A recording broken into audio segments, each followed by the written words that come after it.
la France aurait-elle pu peser de tout son poids sur les grandes décisions internationales, alors qu'en 12 ans, 24 gouvernements se sont succédés à sa tête, avec une moyenne d'existence de 6 mois à peine. Durant la même période, l'Angleterre a connu 4 gouvernements, représentant 2 politiques. Les États-Unis n'en ont eu que 2. L'Allemagne a le même gouvernement depuis 10 ans.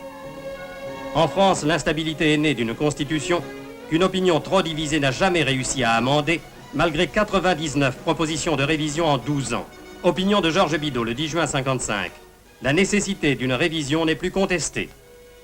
Edgar Faure, le 17 janvier 1952. Cette réforme conditionne l'avenir de nos institutions. Mendès France, le 3 juin 1953. Je demanderai au Parlement d'examiner très prochainement la réforme constitutionnelle. Guy Mollet, le 31 janvier 1956. Le premier problème est celui de la réforme de nos institutions. Antoine Pinet, le 6 mars 1952. Une réforme de la Constitution est nécessaire. Christian Pineau, le 8 février 1955, souligne la volonté du gouvernement de s'attacher à la restauration de l'autorité de l'État. Pierre Pfimelin a dit « Je sais par expérience que nos institutions fonctionnent mal. Je sais que de grands changements sont nécessaires. » Paul Reynaud a dit « Il faut réviser la Constitution. L'instabilité de nos gouvernements afflige nos amis dans le monde et fait la risée de nos ennemis. »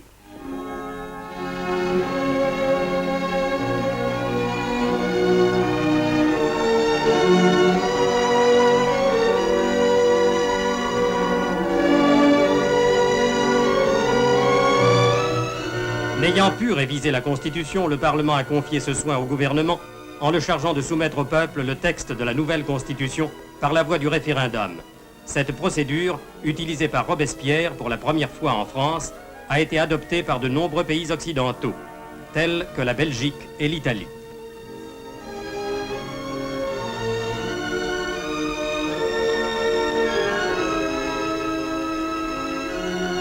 Pour sa part, la Suisse, dont on cite volontiers en exemple l'esprit démocratique, a utilisé 48 fois le référendum en moins d'un siècle.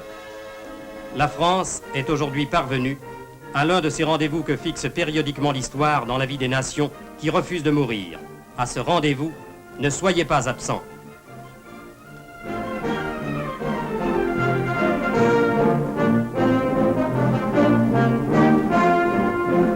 Français et Françaises, soyez volontaires de votre combat. Chacun de vous détient par sa voix une parcelle de cette responsabilité collective qui justifie seule l'orgueil de votre liberté. Français et Françaises, soyez responsables de votre liberté. Mais c'est aussi de l'avenir de vos enfants que votre choix sera l'exacte monnaie. Un jour, il vous en sera demandé compte. Français et Françaises, par votre voix, s'accomplira le destin de vos fils.